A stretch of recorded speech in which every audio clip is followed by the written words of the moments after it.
Here's a look at some of the latest bolt-action releases from Warlord games, the Australian Independent Commandos, Japanese Bamboo Spear Fighters and the Japanese Chai-Ha Tank Platoon.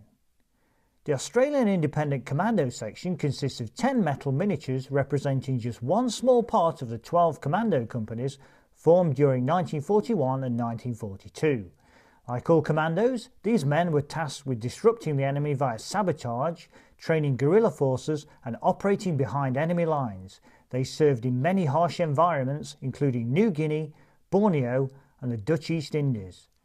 The figures in the box consist of the 1 NCO with SMG, a 2-man brain gun team and 7 men armed with either rifles or SMGs. The SMGs are interesting as these are the Owen machine carbine, designed and built in Australia. This was a very reliable weapon in the jungle conditions of the Pacific Theatre and gained favour with not only Australian troops but also New Zealanders and Americans. The miniatures themselves are well sculpted and are in some fairly active poses. They are one-piece castings with the majority wearing the trademark beret of the Independent Commando units. We're moving from the Allied Special Forces to the opposite end of the spectrum now, with Japanese troops reduced to fighting with whatever they could get hold of.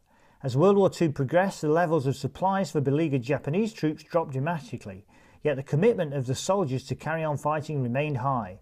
To aid in this endeavour, some Japanese troops fought on in ragged or improvised uniforms, often armed with little more than sharpened bamboo spears. The miniatures in this box set represent 10 of those soldiers, charging into battle in ragged uniforms. There is a nice NCO figure brandishing a katana, whilst the remaining 9 are shown in charging poses, screaming their defiance. As bolt action is a points-based game, it is perhaps safe to assume that players can field an awful lot of these squads for the standard 500 points of most games. From ragged Japanese infantry to the cutting edge of Japanese armoured support, our final box set is the Chai-Ha Platoon. This consists of enough sprues to construct 3 Chai-Ha medium tanks with the relevant turret and upper hull parts to create the standard Chai-Ha with a Type 97 57mm tank gun. The Shai-Ho 2 Chai-Ha with Type 1 47mm tank gun and the option to add a horseshoe radio aerial to all of them. A full assembly guide is provided for both versions, plus painting and decal application examples.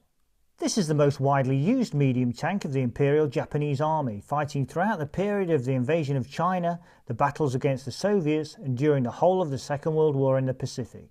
The tank is unusual in that it has no coaxial machine gun alongside the main turret weapon, but instead has a rear-facing weapon in the turret. Included in the box are stat cards for in-game usage and decal sheets to complete your model making experience.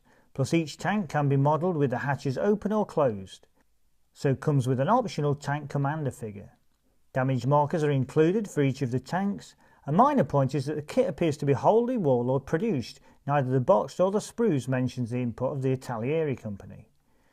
Each of these box sets is up to the high standards we've come to expect from Warlord games. They are also fairly unusual subjects, emphasising Warlord's commitment to covering the whole of World War II rather than just well-known aspects.